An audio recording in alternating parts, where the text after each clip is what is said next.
Hello my dear student, welcome back to my YouTube channel Subhash study centre. मेरे प्यारे बच्चों, आपकी अर्धवार्षिक परीक्षाएं अक्टूबर माह से स्टार्ट हैं। आप लोग ध्यान दें, आपकी अर्धवार्षिक परीक्षाएं जो होंगी अक्टूबर माह से स्टार्ट हो जाएंगी, जैसा कि यूपी बोर्ड के द्वारा दिशा निर्देश जारी कर दिया गया था कि अर्धवार्षिक परीक्षाएं जो कि 2024-2025 की हैं और ये अक्टूबर माह से आयोजित की जाएंगी।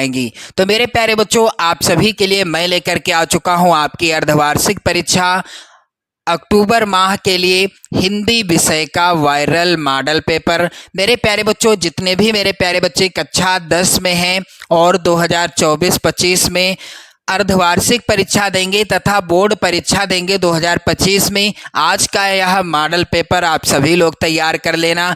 मैं वादा करता हूं कि आप 70 में 70 का स्कोर बहुत आसानी से कर लोगे इस मॉडल पेपर को तैयार करने के बाद। और सबसे खास बात है मेरे प्यारे बच्चों कि इस मॉडल पेपर का मैंने पूरा सॉल्यूशन यहां पर लिया है। इस मॉडल पेपर के एक एक प्रश्न का उत्तर मैं आपको बताऊंगा। यहां पर आप देख सकते हैं कैसे आपको बोर्ड एग्जाम में और अर्धवार्षिक परीक्षा में लिखना है, सारी चीजें मैं आपको यहां पर क्लियर करा दूंगा। तो वीडियो काफी ज्यादा इंटरेस्टेड है और काफी ज्यादा इंपॉर्टेंट भी है आप सभी के लिए। तो वीडियो को बिल्कुल स्किप नहीं करेंगे आप लोग और पूरे वीडियो को देखिएगा और साथ ही अपनी धुआंधार तैयारी कर सकते हैं आप चैनल को सब्सक्राइब करने के बाद।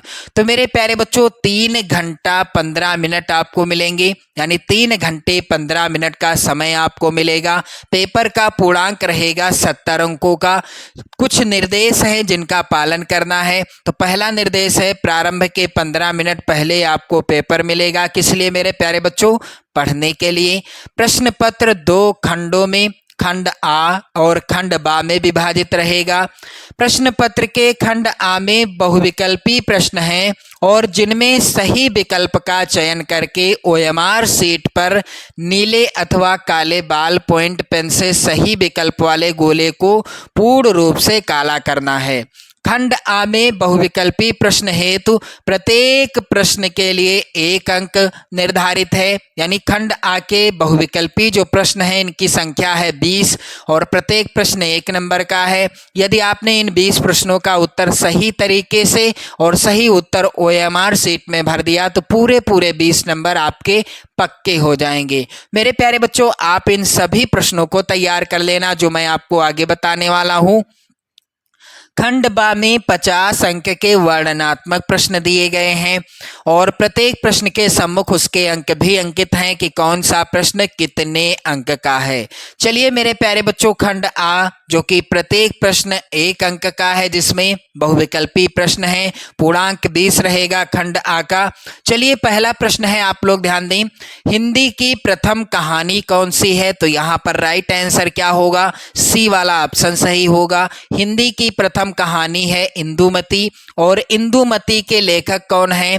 किशोरी लाल गोस्वामी जी। आप लोग ध्यान दें, एक प्रश्न से मैं आपके कई प्रश्न क्लियर कराता चलूंगा, इसलिए आप वीडियो बिल्कुल भी स्किप मत करिएगा। किशोरी लाल गोस्वामी जी जो कि हिंदी की प्रथम कहानी इंदुमती के लेखक हैं।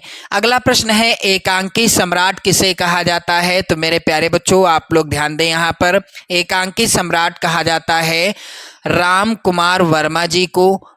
इन्होंने एक एकांकी लिखी थी जो कि कक्षा 9 में आपने पढ़ी होगी, दीपदान। दीपदान इनकी प्रसिद्ध एकांकी है और मेरे प्यारे बच्चों, एकांकी सम्राट भी राम कुमार वर्मा जी को ही कहा जाता है। डी वाला ऑप्शन सही होगा। चलिए मेरे प्यारे बच्चों, अगला है यहाँ पर, निम्नलिखित कथनों में से कोई एक कथन सही है, पहचान करना है आपको। तो पहला कथन है मेरे प्यारे बच्चों, ध्रुव स्वामिनी नाटक के लेखक डॉक्टर राम कुमार वर्मा हैं। दूसरा कथन है, गोदान के लेखक प्रेमचंद हैं।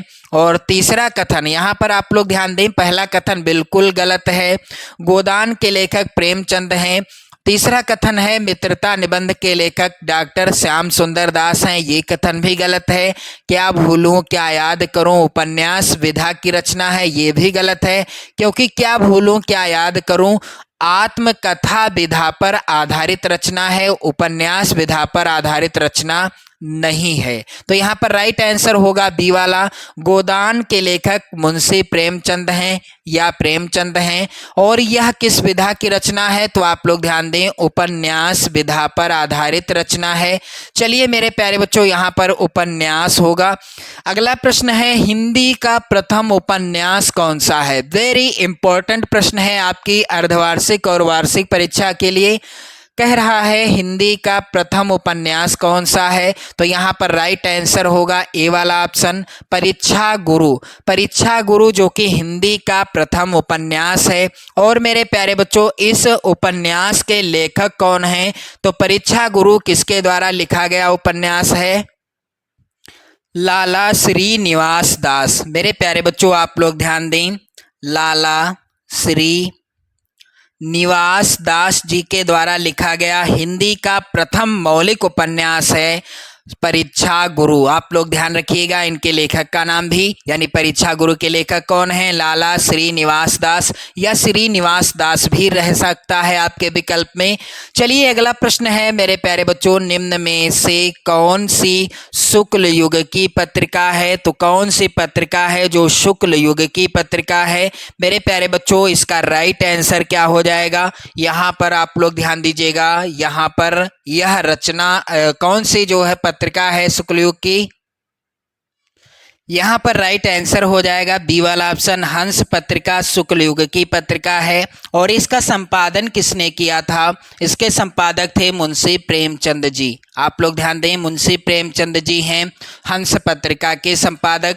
चलिए मेरे प्यारे बच्चों, अगला प्रश्न यहाँ पर है, कठिन काव्य के प्रेत कहे जाते हैं, तो केशव दास जी को कठिन काव्य का प्रेत कहा जाता है, बी वाला ऑप्शन सही हो जाएगा। प्रश्न अगला है, नीरजा के रचनाकार कौन हैं, तो नीरजा, यामा और निहार, ये कुछ प्रमुख रचनाएं हैं जो बोर्ड परीक्षाओं में आती हैं। नीरजा, यामा, निहार, ये तीनों रचनाएं, बी वाला ऑप्शन सही होगा, महादेवी वर्मा जी की रचनाएं हैं।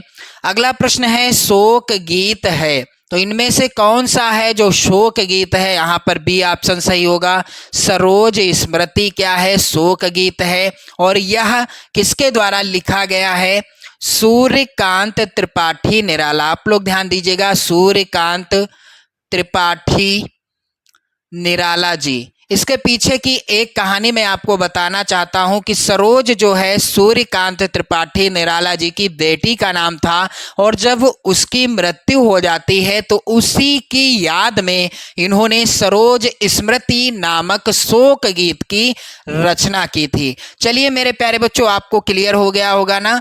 तो यहाँ पर अगला प्रश्न आप देखेंगे, तार सप्तक का प्रकाशन वर्ष है। वेरी इंपॉर्टेंट प्रश्न है ये सभी, आप तैयार कर लेंगे तो मैं वादा करता हूँ 70 में 70 आपके कहीं नहीं जाएंगे। बस आप इन प्रश्नों को तैयार कर लो, इनके साथ जो भी अन्य प्रश्न मैं आपको बता रहा हूं उनको भी तैयार कर लीजिएगा।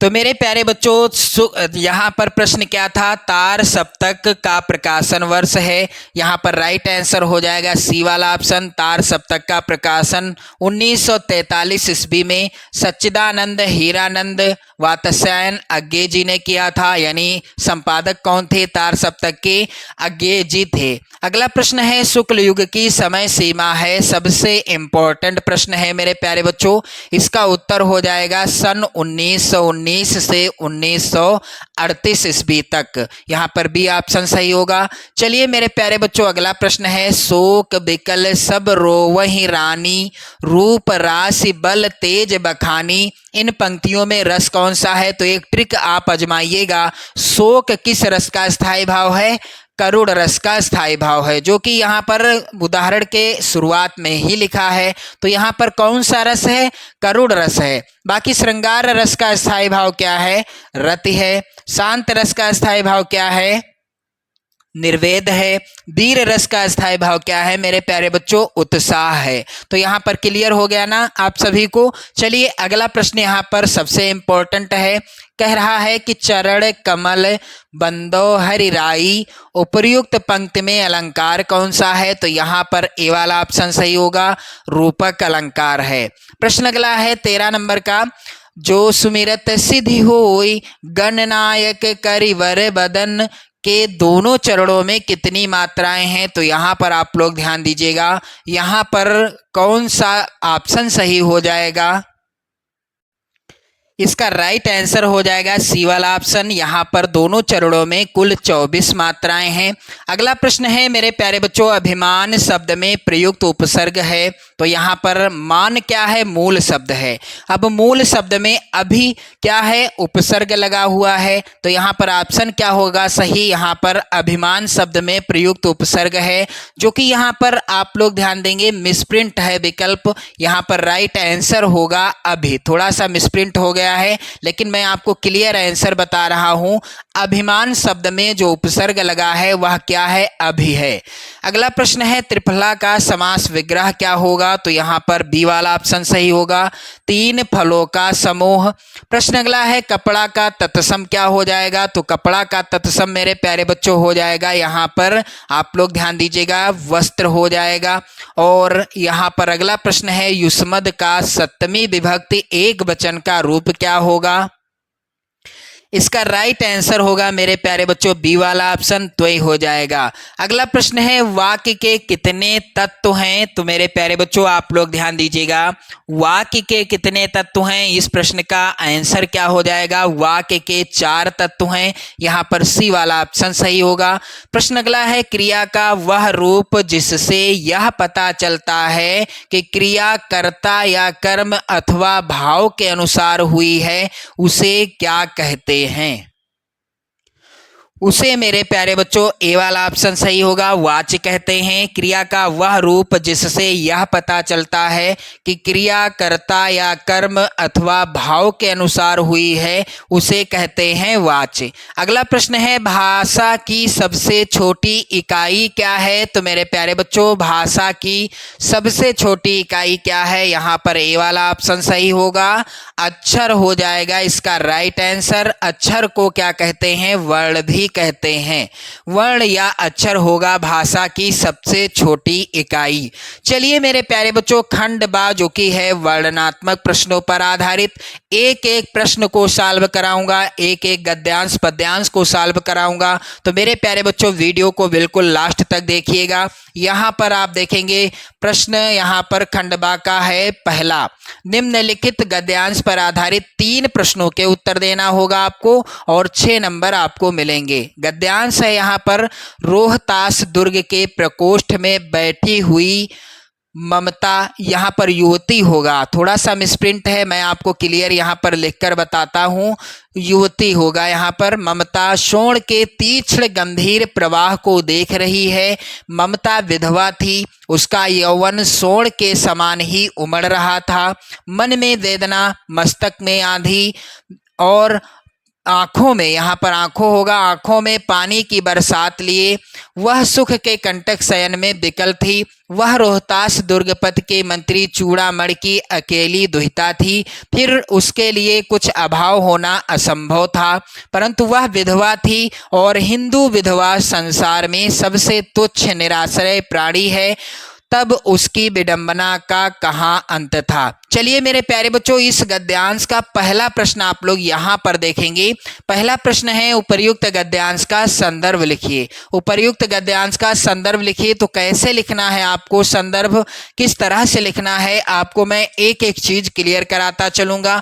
यहाँ पर आप लोग ध्यान दीजिएगा मेरे प्यारे बच्चों, आपको हेडिंग क्या डाल देना है, इस तरह से प्रश्नोत्तर संख्या 1 हेडिंग डाल देंगे आप लोग, प्रश्नोत्तर संख्या 1 इस तरह से।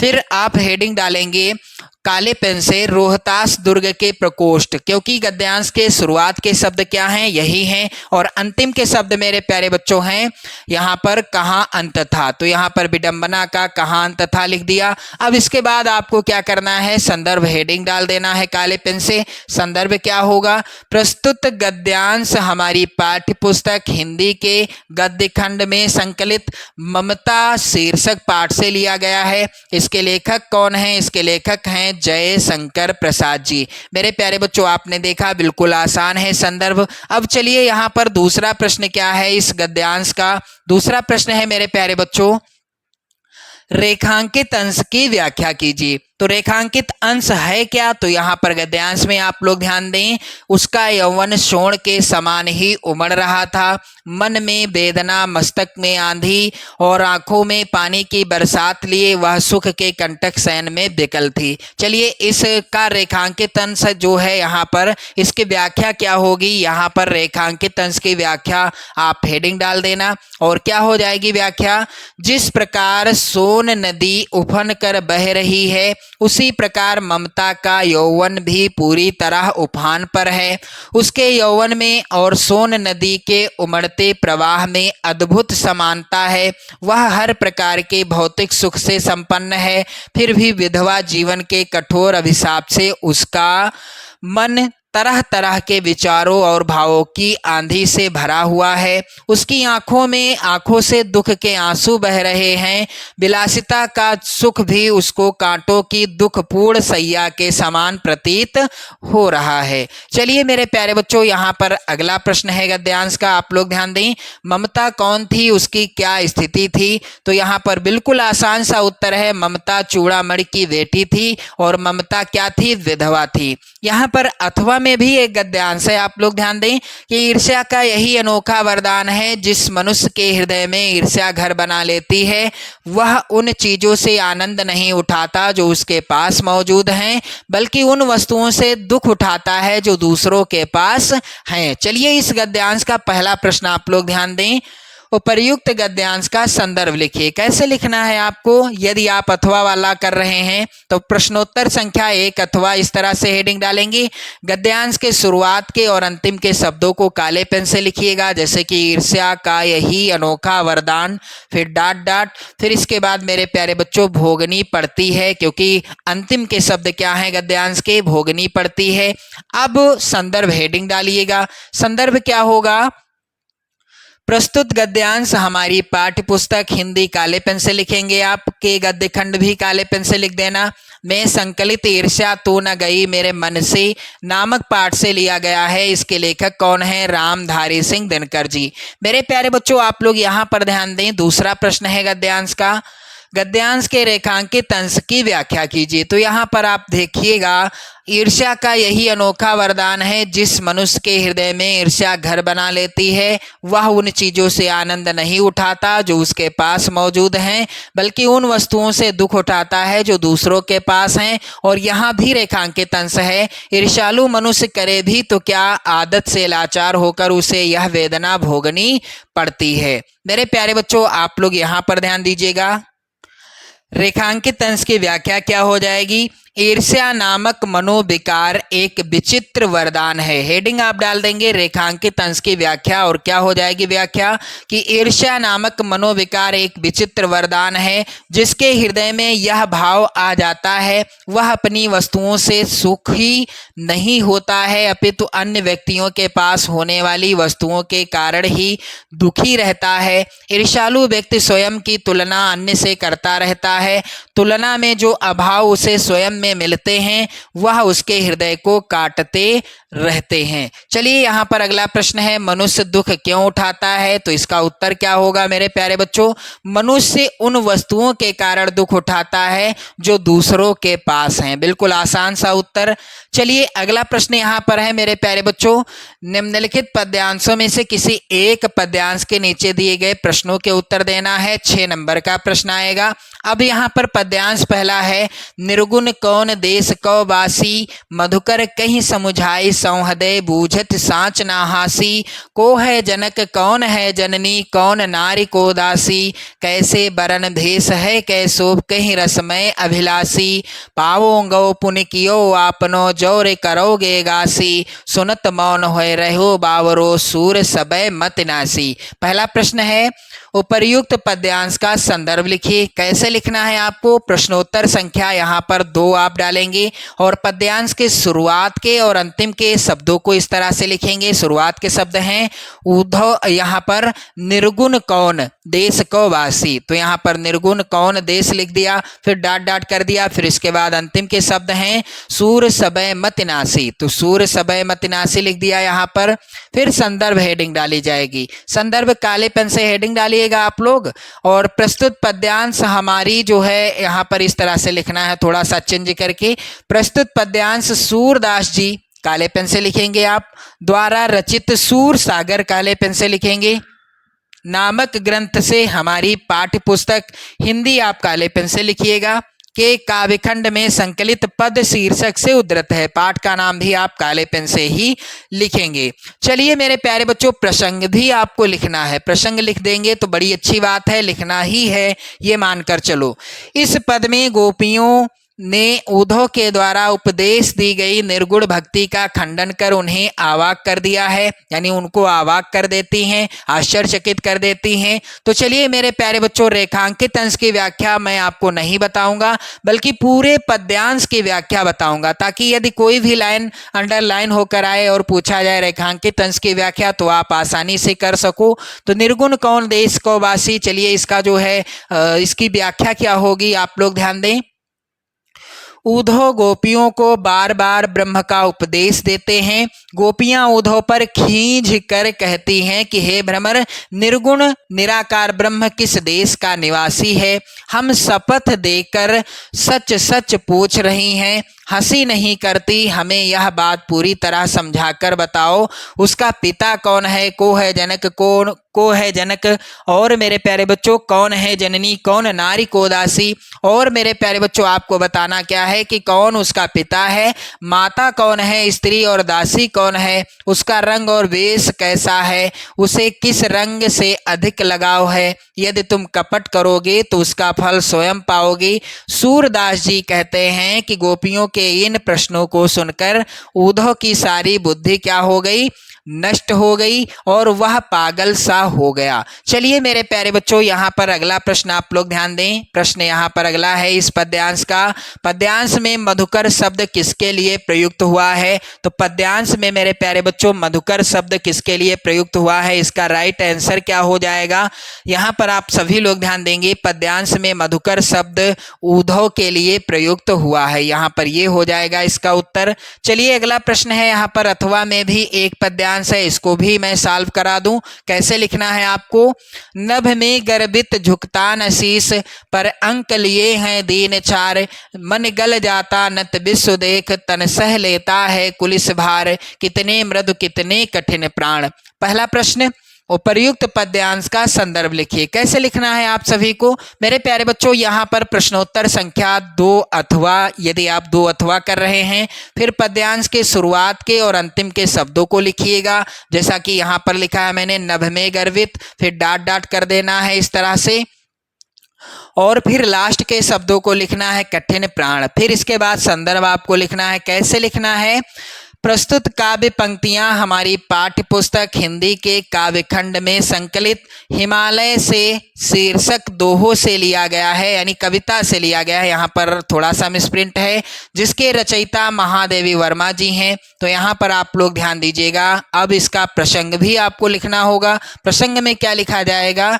कवित्री ने इन पंक्तियों में हिमालय की कठोरता और कोमलता का वर्णन किया है। रेखांकित अंश की व्याख्या क्या होगी? चलिए मैं आपको यहाँ पर पूरे की व्याख्या बताऊंगा, पूरे पद्यांश की व्याख्या बताऊंगा। तो क्या कहती हैं महादेवी वर्मा जी कि हे हिमालय, स्वाभिमान से आकाश को छूने वाला तेरा मस्तक किसी शक्ति के सम्मुख कभी नहीं झुकता है, फिर भी तुम्हारा हृदय इतना उदार है कि तुम अपनी गोद में तुच्छ धूल को भी धारण किए रहते हो।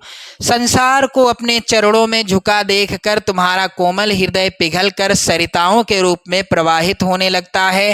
हे हिमालय, तुम अपने शरीर पर वज्र के आघात सहकर भी विचलित नहीं होते। इस प्रकार तुम हृदय से कोमल और शरीर से क्या हो? कठोर हो। मेरे प्यारे बच्चों, यहाँ पर अगला प्रश्न है, कह रहा है कि हिमालय को कौन कौन सी उपमा दी गई है? तो इसका उत्तर क्या होगा? यहाँ पर आप सभी लोग ध्यान दें। हिमालय को आकाश को छूने वाला एवं उदार हृदय वाला बताया गया है। तो मेरे प्यारे बच्चों अगला प्रश्न यहाँ पर ध्यान दें आप लोग। प्रश्न संख्या 3 है यहाँ पर, दिए गए संस्कृत गद्यांशों में से किसी एक का संदर्भ सहित हिंदी में अनुवाद करना है। 5 नंबर का प्रश्न आएगा। तो यहाँ पर पहला गद्यांश है, एषा नगरी भारतीय संस्कृते संस्कृत भाषायाश्च केंद्रस्थलम् अस्ति इत एव संस्कृत वाङ्मयस्य संस्कृतेश्च आलोका सर्वत्र प्रासृता। मेरे प्यारे बच्चों इसका हिंदी अनुवाद आप फटाफट से यहाँ पर देख लो। प्रश्नोत्तर संख्या 3, फिर यहाँ पर गद्यांश के शुरुआत के शब्द काले पेन से लिखना, एषा नगरी भारतीय संस्कृते, और लास्ट के शब्द क्या है, भाषाया कारिता यहाँ पर होना चाहिए था, थोड़ा सा का की जगह पा हो गया है, यहाँ पर मैं सही कर रहा हूँ। चलिए अब इसका संदर्भ क्या होगा। प्रस्तुत संस्कृत गद्यावतरण हमारी पाठ्य पुस्तक हिंदी के संस्कृत खंड के अंतर्गत वाराणसी नामक पाठ से उद्धृत है। पाठ का नाम आप काले पेन से लिख दीजिएगा। अब इसका हिंदी अनुवाद आप लोग ध्यान दें। यह नगरी भारतीय संस्कृति और संस्कृत भाषा का केंद्र स्थल है। यहीं से संस्कृत साहित्य और संस्कृति का प्रकाश सब जगह फैला था। मुगल युवराज दारा सिकोह ने यहाँ आकर भारतीय दर्शन शास्त्रों का अध्ययन किया था। वह उनके ज्ञान से ऐसा प्रभावित हुआ कि उसने उपनिषदों का अनुवाद फारसी भाषा में कराया। चलिए यहाँ पर अगला प्रश्न है 3 का अथवा। मेरे प्यारे बच्चों यहाँ पर क्या कह रहा है 3 का अथवा, नागरिका बहुकालं यावत् चिंतयत परम पहेलिकायाः उत्तरम दातुम समर्था ना अभवत। मेरे प्यारे बच्चों चलिए इसका जो है उत्तर क्या होगा। प्रश्नोत्तर संख्या 3 अथवा, और गद्यांश के शुरुआत के शब्द काले पेन से लिखा जाएगा और अंतिम के शब्द, जैसे कि शुरुआत के शब्द हैं क्या, नागरिका बहुकालम यावत, और अंतिम के शब्द क्या हैं, 10 रूप कांड दत्तान। इस तरह से आप लिखेंगे, डॉट डॉट कर देंगे इस तरह से। फिर संदर्भ आपको हेडिंग डालना है। संदर्भ क्या होगा, प्रस्तुत संस्कृत गद्यांश हमारी पाठ्य पुस्तक हिंदी के संस्कृत खंड के अंतर्गत प्रबुद्धो ग्रामीणा, पाठ का नाम है प्रबुद्धो ग्रामीणा नामक पाठ से उद्धृत है। इसका हिंदी अनुवाद क्या होगा, चलिए ध्यान दें आप लोग। नागरिक ने बहुत समय तक सोचा परंतु वह पहेली का उत्तर देने में समर्थ ना हुआ, इसलिए उस ग्रामीण से कहा मैं इस पहेली का उत्तर नहीं जानता। यह सुनकर ग्रामीण ने क्या कहा, यदि आप उत्तर नहीं जानते तो दीजिए 10 रुपए। इसलिए मुरझाए हुए मुख वाले नागरिक ने शर्त के 10 रुपए दे दिए। चलिए मेरे प्यारे बच्चों यहाँ पर अगला प्रश्न आप लोग ध्यान दें। दिए गए संस्कृत पद्यांशों में से किसी एक का संदर्भ सहित हिंदी में अनुवाद करना है, और मेरे प्यारे बच्चों दोनों पद्यांशों को मैं सॉल्व कराऊंगा। यहाँ पर पहला है मरणम मंगलम यत्र विभूतिश्च विभूषणम कौपीनम यत्र कौशेयम सा काशी केन मीयते। तो यहाँ पर आप लोग ध्यान दें, सबसे पहले पद्यांश के शुरुआत के शब्दों को लिख लें काले पेन से, फिर अंतिम के शब्द क्या हैं, यहाँ पर केन मियते। संदर्भ क्या होगा, प्रस्तुत श्लोक हमारी पाठ्य पुस्तक या प्रस्तुत पद्यांश आप लिख सकते हो हिंदी के संस्कृत खंड के अंतर्गत वाराणसी, पाठ का नाम काले पेन से लिखिएगा, नामक पाठ से उद्धृत है। अब इसका हिंदी अनुवाद क्या होगा, चलिए यहाँ पर आप सभी लोग ध्यान दीजिएगा कि मरणम मंगलम यत्र विभूतिश्च विभूषणम कौपीनम यत्र कौशेयम सा काशी केन मीयते। अर्थात हिंदी अनुवाद हो जाएगा जहाँ मरना भी कल्याणकारी है, जहाँ भस्म भी आभूषण है, जहाँ कौपीन भी रेशमी होती है अर्थात लंगोटी, उस काशी को किसके द्वारा या किससे मापा जा सकता है। चलिए दूसरा है यहाँ पर अथवा में भी, सर्वे भवन्तु सुखिनः सर्वे सन्तु निरामयाः सर्वे भद्राणि पश्यन्तु माँ कश्चित् दुख भाग भवेत्। इसको कैसे सॉल्व करना है, प्रश्नोत्तर संख्या 4 का अथवा यदि आप कर रहे हैं तो अथवा डालिएगा, पहला कर रहे हैं तो पहला डालिएगा, प्रश्नोत्तर संख्या 4। चलिए मैं पूरे पेपर को सॉल्व करा रहा हूं इसलिए यहाँ पर मैं आपको बता रहा हूं। सर्वे भवन्तु सुखिनः, आप शुरुआत के शब्दों को काले पेन से लिख देना, फिर डॉट डॉट, फिर अंतिम के शब्द को लिख देना। फिर इसका संदर्भ आप लोग ध्यान दें, प्रस्तुत श्लोक हमारी पाठ्य पुस्तक, यहाँ पर आप लोग ध्यान दें थोड़ा सा मिसप्रिंट है, हिंदी के संस्कृत खंड के अंतर्गत भारतीय संस्कृति नामक पाठ से उद्धृत है। अब इसका हिंदी अनुवाद आप लोग ध्यान दें, सब सुखी हों, सब रोग रहित हों, सब कल्याण को देखें, कोई भी दुखी ना हो। चलिए अगला प्रश्न, यहाँ पर है अपने पठित खंड काव्य के आधार पर निम्नलिखित प्रश्नों में से किसी एक का उत्तर देना है। तो जो खंड काव्य आपके जिले के लिए निर्धारित है मेरे प्यारे बच्चों, आप उसी खंड काव्य के किसी एक प्रश्न का उत्तर देंगे। 3 नंबर का प्रश्न आएगा। यहाँ पर आप देख सकते हैं प्रत्येक खंड काव्य से 2-2 प्रश्न हैं। अगला प्रश्न आप लोग ध्यान दें, यहाँ पर कह रहा है 6 का के अंतर्गत प्रश्न कि दिए गए लेखकों में से किसी एक लेखक का जीवन परिचय देते हुए उनकी एक रचना का नाम लिखना है। तो रामचंद्र शुक्ल, जयशंकर प्रसाद और भगवत शरण उपाध्याय, इन तीनों का जीवन परिचय आपकी बोर्ड परीक्षा 2025 में 100% आएगा। 5 नंबर क्लियर हो जाएंगे, आप लोग जरूर तैयार कर लेना। तो चलिए मैं आपको बता दूं आचार्य रामचंद्र शुक्ल जी का जीवन परिचय। प्रश्नोत्तर संख्या 6 का पहले नंबर पर है आचार्य रामचंद्र शुक्ल जी का जीवन परिचय। आप देख सकते हैं यहाँ पर पहले नंबर पर है। मेरे प्यारे बच्चों, जन्म कब हुआ इनका, तो महत्वपूर्ण यहाँ पर चीजें जरूर लिख देना। जन्म हुआ सन 1884 ईस्वी में। जन्म स्थान क्या था, अगोना, जो कि बस्ती जिले के अंतर्गत है उत्तर प्रदेश में। पिता का नाम चंद्रबली शुक्ल। शिक्षा इन्होंने इंटर तक प्राप्त की। इनकी प्रमुख रचनाएं चिंतामणि, विचारवीथी थी, रस मीमांसा, त्रिवेणी। और इनकी मृत्यु कब हो गई मेरे प्यारे बच्चों, 20 फरवरी 1941 ईस्वी में। चलिए इनका जीवन परिचय बिल्कुल आसान शब्दों में आप यहाँ पर देखें। आचार्य रामचंद्र शुक्ल का जन्म, यहाँ पर आप लोग ध्यान दीजिएगा, आचार्य रामचंद्र शुक्ल का जन्म बस्ती जिले के अगोना नामक गांव में सन 1884 ईस्वी में हुआ था। इनके पिता का नाम पंडित चंद्रबली शुक्ल था। आचार्य रामचंद्र शुक्ल जी ने हाई स्कूल की परीक्षा मिशन स्कूल मिर्जापुर से उत्तीर्ण की तथा इंटरमीडिएट की परीक्षा अंतिम वर्ष में ही छूट गई थी। शुक्ल जी ने मिर्जापुर के न्यायालय में नौकरी कर ली, किंतु किसी कारण से छोड़ भी दिया। बाद में मिर्जापुर के मिशन स्कूल में चित्रकला के अध्यापक हो गए। स्वाध्याय से इन्होंने हिंदी, अंग्रेजी, संस्कृत, बांग्ला आदि भाषाओं का अच्छा ज्ञान प्राप्त कर लिया।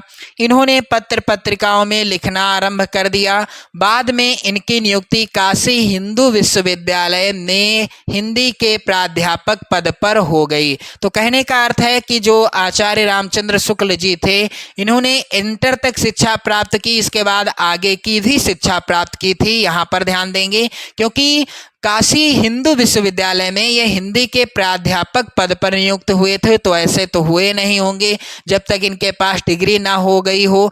बाबू श्याम सुंदर दास के पश्चात आचार्य रामचंद्र शुक्ल जी हिंदी विभाग के अध्यक्ष भी बने। इसी पद पर कार्य करते हुए सन 1941 ईस्वी में इनका परलोकवास हो गया। इनकी प्रमुख रचना है चिंतामणि, क्योंकि एक ही रचना का नाम आपको लिखना है। चलिए मेरे प्यारे बच्चों, अगला प्रश्न यहाँ पर आप सभी लोग ध्यान दीजिएगा। प्रश्न है कि दिए गए कवियों में से किसी एक कवि का जीवन परिचय लिखना है आपको और उनकी एक रचना का नाम लिखना है। 5 नंबर का प्रश्न आएगा। अब मेरे प्यारे बच्चों, सूरदास, तुलसीदास और बिहारी लाल, इन तीनों कवियों का जीवन परिचय मैं 100% का दावा देता हूं आप सभी को कि 2025 में जरूर पूछा जाएगा। इन सभी का जीवन परिचय आप तैयार कर लो, 5 नंबर कहीं नहीं जाएंगे। तो सूरदास जी का जीवन परिचय आप लोग ध्यान दें। यहाँ पर प्रश्नोत्तर संख्या 6 का पहले नंबर पर है सूरदास जी का जीवन परिचय। जन्म कब हुआ, सन 1478 ईस्वी में। महत्वपूर्ण बिंदु जरूर लिख देना। पिता का नाम क्या था, रामदास, जो कि सारस्वत थे। गुरु का नाम वल्लभाचार्य। रचना इनकी सूरसागर, सूरसारावली तथा साहित्य लहरी। और मेरे प्यारे बच्चों, मृत्यु कब हो गई सूरदास जी की, 1583 ईस्वी में। अब इनका जीवन परिचय क्या हो जाएगा, आप लोग यहाँ पर ध्यान दें। सूरदास का जन्म आगरा से मथुरा जाने वाली सड़क पर रुनकता नामक ग्राम में सन 1478 ईस्वी में हुआ था। विद्वानों में इनके जन्मांध होने के संबंध में मतभेद है। कुछ विद्वानों का कहना है, यानी कुछ विद्वानों का विचार है कि सूर के काव्य में जैसा सजीव एवं स्वाभाविक चित्रण मिलता है, वैसा किसी जन्मांध से कभी भी कदापि भी संभव नहीं हो सकता। जनुश्रुति के आधार पर वह इन्हें बाद में अंधा हुआ मानते हैं। विद्वानों का मानना है कि सूरदास बाद में अंधे हुए थे। सूरदास सारस्वत ब्राह्मण परिवार में पैदा हुए थे। 18 वर्ष तक निकटवर्ती ग्राम में रहकर संगीत का अध्ययन किए। संत संग के प्रभाव से उन्हें धर्म शास्त्रों का ज्ञान हो गया। बचपन से ही विरक्त हो यह गऊ घाट पर रहने लगे थे। वल्लभाचार्य को इन्होंने एक स्वरचित पद सुनाया, जिस पर प्रसन्न होकर उन्होंने इनसे कृष्ण लीला को छंदबद्ध करने का सुझाव दिया। ये वल्लभाचार्य के शिष्य बन गए और वहीं गोवर्धन पर्वत पर बने श्रीनाथ जी के मंदिर में कीर्तन करने के लिए रख लिए गए। सूरदास जी अष्टछाप के सर्वश्रेष्ठ कवि हैं। इनकी मृत्यु पारसौली ग्राम में 1583 ईस्वी के आसपास हुई थी। अब सूरदास जी की रचना क्या है? सूर सागर।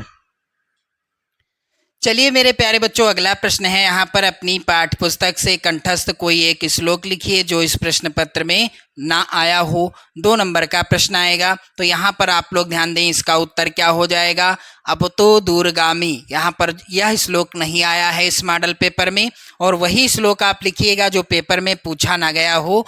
अपदो दूरगामी चा साक्षरो नाचा पंडितः अमुखा स्फुट वक्ता चा यो जानात सह पंडितः। ये हो गया इसका जो है आंसर। अगला प्रश्न मेरे प्यारे बच्चों, आप लोग यहाँ पर ध्यान दीजिएगा। अगला प्रश्न है निम्नलिखित विषय पर। यहाँ पर आप सभी लोग ध्यान दें, प्रश्न इस तरह से है। निम्नलिखित विषय पर पत्र लिखिए। 4 नंबर का प्रश्न आएगा पत्र पर आधारित। और आप यहाँ पर ध्यान दीजिएगा, यहाँ पर पहला है कि शहर की सफाई है तो अपने शहर के मुख्य नगर अधिकारी को पत्र लिखिए, अथवा आकस्मिक अवकाश है तो अपने प्रधानाचार्य को एक पत्र लिखिए। तो यहाँ पर राइट मैं आपको दूसरा बताऊंगा। तो मेरे प्यारे बच्चों, एक बार शेयर कर देना इस वीडियो को। मैंने काफ़ी ज़्यादा मेहनत की है आप सभी के लिए इस मॉडल पेपर को तैयार करने में। आप लोग शेयर कर दें और इस मॉडल पेपर को ज़रूर तैयार कर लें। चलिए अथवा वाला का उत्तर क्या होगा? इस तरह से कॉपी में लिखिएगा, सेवा में श्रीमान प्रधानाचार्य जी। स्कूल का नाम आप लिख सकते हैं उदाहरण के लिए केपी इंटर कॉलेज प्रयागराज। विषय क्या रहेगा? आकस्मिक अवकाश हेतु प्रार्थना पत्र। महोदय, सविनय निवेदन है कि आज कॉलेज आते समय मेडिकल चौराहे पर मेरी साइकिल स्कूटर से भिड़ गई। मेरे दोनों पैरों और सिर पर चोट लग गई है। यद्यपि प्राथमिक उपचार करा लिया है, परंतु दर्द के कारण कक्षा में पढ़ने में असमर्थ हूँ। अतः आपसे निवेदन है कि मुझे 2 दिन का 15 व 16 डेट आप डाल सकते हैं उदाहरण के लिए 2024 का आकस्मिक, यहाँ पर 2024 का आकस्मिक अवकाश प्रदान करने की कृपा करें। आपका आज्ञाकारी शिष्य या शिष्या, बालिकाएं क्या लिखेंगी? शिष्या। फिर यहाँ पर का खा गा, क्योंकि आपको बोर्ड एग्जाम में अपना नाम नहीं डालना है। मेरे प्यारे बच्चों, ये चीज़ ध्यान रखिएगा और ना ही अर्धवार्षिक परीक्षा में डालिएगा। कक्षा 10 आ, यहाँ पर प्रार्थना पत्र में आप नाम नहीं डालेंगे। फिर दिनांक यहाँ पर आप डाल सकते हैं जो भी आप डालना चाहें। जैसा यहाँ पर पड़ेगी डेट वही यहाँ पर रहेगी। अगला प्रश्न है मेरे प्यारे बच्चों, निम्नलिखित प्रश्नों में से किन्हीं 2 प्रश्नों का उत्तर संस्कृत में देना है। 2 नंबर का प्रश्न आएगा। अब यहाँ पर है पहला प्रश्न, कुत्र मरणम मंगलम भवति। यही प्रश्न आप तैयार कर लो, 100% आपकी बोर्ड परीक्षा 2025 में भी ये प्रश्न आएंगे। तो कुत्र मरणम मंगलम भवति यानी कहाँ मरना मंगलकारी होता है, इसका उत्तर क्या होगा? वाणारस्याम मरणम मंगलम भवति, पहले का उत्तर हो गया। दूसरा है चंद्रशेखरः कः आसीत्, तो इसका उत्तर क्या होगा? चंद्रशेखरः एकः प्रसिद्धः क्रांतिकारी देशभक्ता च आसीत्। तीसरा है यहाँ पर प्रश्न, वातात शीघ्रतरम किमस्ति, यानी वायु से भी अधिक शीघ्र कौन चलता है? तो यहाँ पर उत्तर होगा मनः वातात शीघ्रतरम अस्ति। चौथा प्रश्न है धीरः केन पूज्यते, तो यहाँ पर उत्तर हो जाएगा धीरः वीरेण पूज्यते। मेरे प्यारे बच्चों, ये हो गए इस प्रश्न के उत्तर। अब अगला और अंतिम प्रश्न है यहाँ पर, निम्नलिखित में से किसी एक विषय पर निबंध लिखिए। 7 नंबर का प्रश्न आएगा। तो मैं आपको बताऊंगा छात्र जीवन में अनुशासन का महत्व, इस विषय पर निबंध सबसे इम्पोर्टेंट है यह निबंध। और यहाँ पर बेरोजगारी की समस्या और उसका समाधान, इस निबंध को भी तैयार कर लेना। प्रदूषण की समस्या और समाधान निबंध तैयार कर लेना। स्वदेश प्रेम या देश प्रेम, देशाटन से लाभ, ये सबसे ज़्यादा इम्पोर्टेंट निबंध हैं, आप लोग जरूर तैयार कर लेना। 2025 बोर्ड परीक्षा में 100% पूछे जाएंगे। तो चलिए कैसे लिखना है छात्र जीवन में अनुशासन का महत्व, इस विषय पर निबंध। यहाँ पर आप सभी लोग ध्यान दीजिएगा, प्रश्नोत्तर संख्या आप डालने के बाद क्या करोगे? मेरे प्यारे बच्चों प्रश्नोत्तर संख्या यहाँ पर आप लोग ध्यान दें 10 यहाँ पर इस तरह से डाल देना है। फिर इसके बाद यहाँ पर रूपरेखा, हेडिंग क्या रहेगी? रूपरेखा। अब इसके अंतर्गत प्रस्तावना, अनुशासन से तात्पर्य, अनुशासन का महत्व, विद्यालयों में अनुशासनहीनता और उसके कारण, और अंतिम हेडिंग क्या है? उपसंहार। तो प्रस्तावना में क्या लिखना है मेरे प्यारे बच्चों? विद्या का विनय से अत्यंत ही घनिष्ठ संबंध है। विद्या ददात विनयम के आधार पर विद्या से ही विनय का प्रादुर्भाव होता है। किंतु आज देश का दुर्भाग्य है कि विद्या मंदिरों में जहां विनयशीलता का साम्राज्य होना चाहिए, वहां घोर अनुशासनहीनता अपना दानवी दामन पसारे क्रूरता भरा अट्टहास कर रही है। चारों ओर उच्छृंखलता का ही बोलबाला है। ना अध्यापकों में गुरु की महिमा है और ना छात्रों का शील स्वभाव। दूसरी हेडिंग है यहाँ पर अनुशासन से तात्पर्य। तो अनुशासन से क्या तात्पर्य है? अनुशासन शब्द शास धातु से बना है, जिसका तात्पर्य शासन अथवा नियंत्रित करना होता है। विश्व के सारे कार्यकलाप, चाहे वह जड़ से संबंध हो अथवा चेतन से, एक निश्चित समय से आबद्ध होते हैं। पृथ्वी, सूरज, चंद्रमा नियमानुसार नित्य एक निश्चित गति से चक्कर लगाते हैं। एक निश्चित अवधि पर ऋतुओं में भी परिवर्तन होता रहता है। यद्यपि प्रत्यक्ष रूप से इनका नियंत्रण करता दिखाई नहीं पड़ता, किंतु ब्रह्मांड का कण कण अनुशासन में आबद्ध होता है। मनुष्य सामाजिक और वैज्ञानिक नियमों से नियंत्रित होता है, तो ऋतुएं काल से नियंत्रित हैं। यदि ये नियंत्रण टूट जाए तो विश्व भर में बर्बरता व्याप्त हो जाए और संसार प्रलय के कगार पर लड़खड़ाता हुआ दिखाई देने लगे। अनुशासन अथवा नियंत्रण से जीवन सुखी और शांत होता है। अनुशासन जीवन की गति प्रदान करता है। जीवन को क्या प्रदान करता है?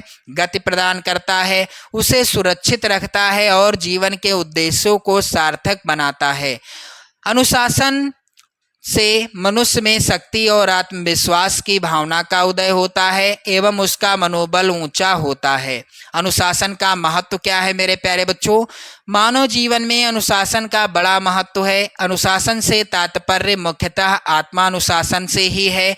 नियंत्रण तो भय और दबाव से भी किया जा सकता है, किंतु उसका प्रभाव अस्थायी होता है। भय और दबाव समाप्त हो जाने के पश्चात पुनः कुछ उच्छृंखलता की पूर्व स्थिति आ जाती है, जो अपने लिए, समाज के लिए और सारे विश्व के लिए अत्यंत ही घातक होती है। वही अनुशासन अपने सच्चे अर्थ में सार्थक होगा जो स्वेच्छा से ग्रहण किया गया हो।